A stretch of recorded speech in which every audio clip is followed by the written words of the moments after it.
Hello सभी को और स्वागत है आपका मेरे चैनल लिव विद साक्षी में। और ये है घर एक कहानी का पार्ट 12। तो सबसे पहले मैं आपको शेयर करूंगी अपने लास्ट वाले व्लॉग में जो मैंने वीडियो पोस्ट करी थी, उसमें जो मैंने पार्ट आपको शेयर किया था कि रात में 2 बजे मुझे और मम्मी को क्यों अचानक से हॉस्पिटल जाना पड़ा। तो ये थी एक इमरजेंसी, हमें दीदी को लेकर रात में निकलना पड़ा था क्योंकि उनके पेट में दर्द होना चालू हो चुका था। तो सबसे पहले हम लोग एक हॉस्पिटल गए थे, वहाँ से हम लोगों को रेफ़र कर दिया था दूसरे हॉस्पिटल के लिए। और फिर उसके बाद सुबह 6:03 पर हमें प्यारा सा बेबी मिला। तो हम लोग बहुत बहुत बहुत खुश हुए। और आज उस बेबी का, प्यारे बाबू का, जिसकी मैं मासी हूँ, उसका था आज वेलकम पार्टी अपने घर में, यानी दीदी के ससुराल में। तो मुझे वहाँ पर जाना था उसलिए, बट मैंने उससे पहले फटाफट से एक क्लिप लिया कि अभी घर का काम कहाँ से कहाँ तक पहुँचा है। और उसके बाद फटाफट से मैं पहुँच गई दीदी के घर। और वहाँ पे ऑलरेडी इतनी प्यारी डेकोरेशन हो रखी थी, फ्लावर से पूरे फ्लोर को अच्छे से सजा दिया गया था जहाँ से एंट्री होनी थी। और फिर मैं जब उनके रूम की तरफ बढ़ी तो वहाँ पर भी बहुत सुंदर से वाइट और लाइट ब्लू कलर के बैलून से इतनी प्यारी डेकोरेशन हो रखी थी। और साथ में क्यूट क्यूट से जो बेबीज़ के फॉइल वाले बैलून्स होते हैं वो सब भी ऐड थे। और पूरे रूम में बहुत ही सुंदर डेकोरेशन हो रखी थी। और फिर सब कोई डांस करने लगे क्योंकि बाबू घर में आ चुका था। और सबने अच्छे अच्छे फ़ोटोज़ क्लिक करवाई। केक कट हुआ, बाबू के लिए मंगाया था केक, वेलकम केक आया था उसका। और सबने मिलकर एंजॉय किया इस मोमेंट को। और दीदी ने और जीजा ने बाबू को लेकर साथ में केक कट करवाया। और सब कोई बहुत ज़्यादा खुश थे, बहुत ज़्यादा एक दूसरे को बधाइयाँ दे रहे थे क्योंकि ये खुशी की बात थी ही। और उनके रूम की जो डेकोरेशन थी उसका बैकग्राउंड भी बहुत ही ज़्यादा क्यूट था। उसके बाद फटाफट से मेरा बच्चा जो है वो नहा लेता है। और उसके बाद नहा धोकर दीदी का भी नहान हो जाता है। उसके बाद बाबू को मैं बाय कर कर वापस घर निकल रही होती तो उससे पहले मैं उसको खिला लेती हूँ खूब प्यार से। और फिर वहाँ से हम लोग रात में आए थे, इस वजह से काफ़ी लेट हो चुका था तो मैं शूट नहीं कर पाई थी। और नेक्स्ट डे मॉर्निंग में ही मैंने जाकर फटाफट से बाहर का क्लिप सबसे पहले ऐड किया आपको कि बाहर क्या पोजीशन है घर की, क्या क्या काम हो चुका है। तो उतना मैंने क्लिप आपको दिखा दिया है ऐड करके। और ऊपर जब मैं आई तो ऊपर भी काफ़ी काम हो चुका था, लाइक पिलर वगैरह जो है वो सीमेंट से स्मूथ हो चुके थे। और आज काम हो रहा था नीचे कमरे में टाइल्स लगने का। ये टाइल्स का टेक्सचर, कलर मुझे बहुत ही ज़्यादा पसंद था और मम्मी को भी बहुत ज़्यादा पसंद था। तो ये वाली टाइल्स जो है हमने यहाँ के लिए पसंद किया हुआ था। और हम चाहते थे कि इस कमरे का जो कलर है पेंट होने वाला है वो बहुत ही ज़्यादा सॉफ्ट हो, लाइक जैसे बेज कलर में आता है, लाइट क्रीम से भी क्रीम, बहुत बहुत लाइट रिच कलर्स में आते हैं। मैं उसको उस जगह पे रखवाना चाहती थी। और इन सब चीज़ों को शूट करने के कारण मेरा जो खाना था वो जल चुका था, बट बहुत ज़्यादा नहीं जला था। बट मैं मैनेज करके बहुत टेस्टी सी तहरी बनाई और हम लोगों ने वो खाया दिन में। और उसके बाद ये जो 2 बच्चे हैं मेरे घर के, इतने सीधे बच्चे हैं कि मैं आपको क्या बताऊँ। पूरा दिन सिर्फ और सिर्फ खेल खेल खेल खेल, पता नहीं क्या ही खेल इन लोगों के सवार रहता है। और इतना परेशान करके रखा था सबको, पता नहीं कौन सी परफॉर्मेंस ये लोग रेडी कर रहे थे, क्या डांस कर रहे थे।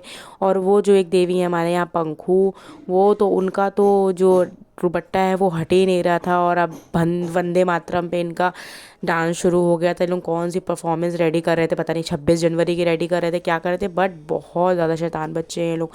और इन सब के बाद जब मैं नीचे गई तो मैंने देखा कि भैया लोग लंच के टाइम चले गए हैं, लाइक 2-3 बजा था आई थिंक, वो लोग चले गए थे। और तब तक उन्होंने इतना काम वहाँ का रेडी कर दिया था। खैर वो लोग बहुत ही स्पीड में नीचे का जो टाइल्स वाला काम ये कंप्लीट करा है, बहुत ही जल्दी जल्दी उन्होंने कंप्लीट करा और बहुत ही अच्छी तरीके से इन्होंने लगाया हुआ था टाइल्स। ये टाइल्स मेरे हिसाब से थोड़ी सी स्लिपरी थी, बट ग्लॉसी फॉर्म में थी, तो कोई बात नहीं, नीचे के लिए चल जाएगा। बट जो हम लोग ऊपर वाले आंगन में लगवाने वाले हैं उसको हम लोग इस तरह से नहीं लगवाएंगे क्योंकि वहाँ पे गिरने का डर ज़्यादा रहेगा, आना जाना बहुत होता है वहाँ पर, इसलिए वहाँ पे हम लोग वो नहीं लगवाना चाहते। तो उसकी जो टाइल्स पसंद करी, लाइक ये वाले आंगन की जो हमने टाइल्स पसंद करी वो थोड़ी सी अलग ही पसंद करी है। और उसके बाद हम लोगों ने किया थोड़ा सा ब्रेक करने के बाद हम लोगों ने खाया टेस्टी से पकौड़े और चाय। और आज ऊपर काम हो रहा था वाइट सीमेंट का, लाइक पूरा जो भी पुट्टी वुट्टी का काम है वो अब चालू हो चुका था, पूरी तरह से नहीं बट वो एक लेयर डाल रहे थे। और जहाँ जहाँ सीमेंट है वहाँ पे अभी वाइट पेंट हो रहा था।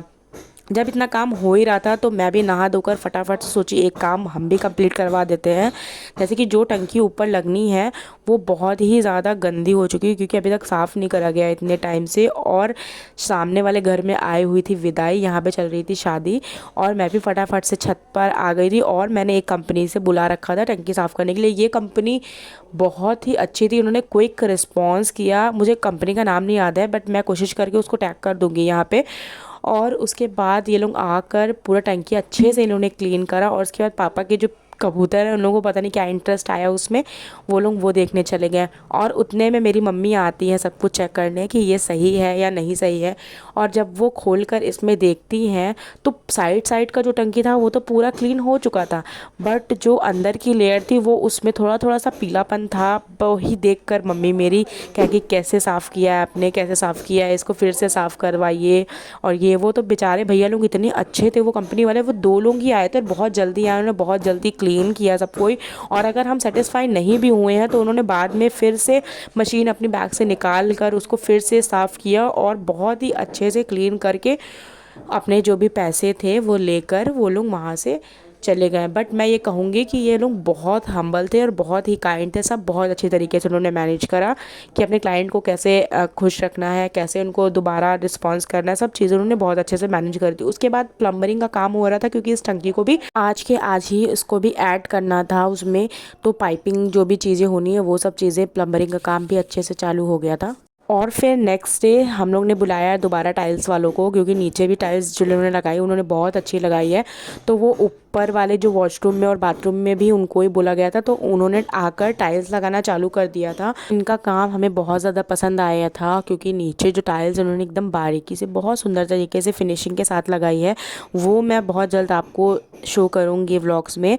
बट खैर अभी तक तो मैंने जितना भी काम है नीचे का वो आपको दिखा दिया है, और भी नीचे कमरे में बदलाव आए हैं वो जल्द ही आपको दिखाएंगे। और यहाँ पापा देख रहे थे खड़े होकर कि कैसे लगा रहे हैं, क्या काम कर रहे हैं, ठीक कर रहे हैं, नहीं कर रहे हैं, बट बहुत अच्छे से काम कर रहे थे। और यहाँ के जो बाथरूम का कलर था, वॉशरूम का कलर था, दोनों ही टाइल्स का कलर सिमिलर था और बहुत अच्छा था। उसके बाद मैंने ऑर्डर करे हुए थे मीशो से कुछ बैग, जो कि आजकल बहुत ट्रेंड पे, जिसमें सामान बहुत अच्छे से आ रहा है। ये थे वो बैग्स, और मैंने बैग्स मंगा के पापा को दिए। पापा ने कहा फटाफट से आज ही खाली करके सारे कपड़े रख देते हैं इसमें। तो पापा और मैं सबसे पहले जुट गए थे सुबह सुबह ही काम के लिए। तो हमने पूरा बेड, इतने कपड़े हैं बेड में, इतने कपड़े हैं, जितने फालतू एक्स्ट्रा थे वो सब हम लोगों ने दे दिए, और जो भी अच्छे थे रखने वाले थे, पहनने वाले थे, वो सब हम लोगों ने बैग में प्रॉपर अच्छी तरीके से करके लिस्ट चिपका कर किसमें क्या है क्या नहीं, बहुत अच्छे से उसको मैनेज कर दिया हम लोगों ने बैग में। उसके बाद नीचे कमरे में भी पुट्टी का काम चालू हो गया था, और मुझे और मम्मी को जाना था बहुत ही ज़रूरी जगह। और जिस तरफ से हम लोग निकल रहे थे वो रोड इतनी ज़्यादा टूटी थी, हम लोग को बिल्कुल अंदाज़ा नहीं था कि ये पूरी इस तरह से, वरना हम लोग इधर से आते ही ना। और फटाफट से हम लोग पहुंच गए थे मॉल, क्योंकि हमें शॉपिंग करनी थी बाबू के अच्छे अच्छे प्यारे प्यारे से कपड़ों के लिए। क्योंकि बहुत जल्द एक और ऐसा पार्ट आने वाला है जिसके लिए मैं एकदम सोच नहीं सकती कि ये हम लोग ने किया है। मतलब हमने और दीदी ने, बड़ी वाली दीदी ने मिलकर इतने सुंदर से सब चीज़ें हम लोगों ने रेडी करी है कि मैं उसको ज़रूर से ज़रूर पोस्ट करूँगी। और वो लोग, आप लोग देखिएगा कि हम लोगों ने रात भर मेहनत करी उस चीज़ के लिए। और फटाफट मॉल से शॉपिंग करके सामान लेकर जब हम लोग घर आए, उसके बाद सब कोई बैठ गए थे अपना अपना काम लेकर। यहाँ पे मम्मी सो है सारे काट वट रही थी, वो ड्राई फ्रूट्स को काट रही थी, क्योंकि दीदी के लिए गोंद के लड्डू और एक और होता है हरीरा वरीरा जो भी बोलते हैं, जो खाते हैं प्रेगनेंसी डिलीवरी के बाद जो भी लड्डू वड्डू खाते। तो यहाँ पे भाभी, जीजा, मम्मी, पापा, दीदी, मैं सब कोई मिल के काम कर रहे थे। बट सबसे ज़्यादा मज़ा तो आई जब जीजा भी लड्डू बनाने लगे साथ में। वो भी, उनको भी इतना इंटरेस्ट आ गया कि मुझे भी बनाना है, तो वो भी बैठ के भाभी के साथ, मम्मी के साथ बैठ के बनाने लगे। और पापा भी ड्राई फ्रूट्स कट कर रहे थे, और जो ड्राई फ्रूट्स कट हुए थे उसके बाद उसको फ्राई करने के लिए दीदी जल्दी जल्दी लग गई, तो दीदी भी ड्राई फ्रूट्स को फ्राई करने लगी। उसके बाद ये इस तरह से लग रहा था, बट इसमें स्मेल काफ़ी अच्छी आ रही थी, एकदम ये स्ट्रॉन्ग था। कहते हैं इसको प्रेगनेंसी के बाद खाते हैं, मम्मी बोल रही थी, तो इससे ताकत आती है, जो भी चीज़ें हैं वही जाने। तो ये सब चीज़ें मतलब रेडी कर रहे थे दीदी को भिजवाने के लिए। तो ये रात में कम से कम आई थिंक 9 बजे तक के सारे लड्डू वड्डू थे जो वो बन गए थे। उसके बाद जो हमने ऑनलाइन शॉपिंग करी थी और ऑफलाइन जितना भी हम लोग सामान लेकर आए थे, वो सारा का सारा मॉर्निंग में मैंने लगा दिया था, क्योंकि इसकी होने वाली थी बहुत ही सुंदर पैकेजिंग। और ये पैकेजिंग हम लोग बाहर से करवाई ही नहीं है, ये पैकेजिंग हम लोग ने पता नहीं क्या क्या दिमाग लगा के, क्या क्या आइडिया लेकर, कैसे कैसे सामान ला कर हमने और दीदी ने दोनों ने मिल के रात भर, मतलब हम लोग रात में लिटरली 11 बजे बैठे थे और सुबह का 5 बज गया। और अगले पार्ट में मैं आपको ज़रूर बताऊंगी कि हमने कैसे पैकेजिंग करी, क्या यूज़ करा। तो उसके लिए मेरे चैनल को सब्सक्राइब ज़रूर करें और मेरे चैनल पर बने रहने के लिए thank you so much. And मिलते हैं नेक्स्ट व्लॉग में।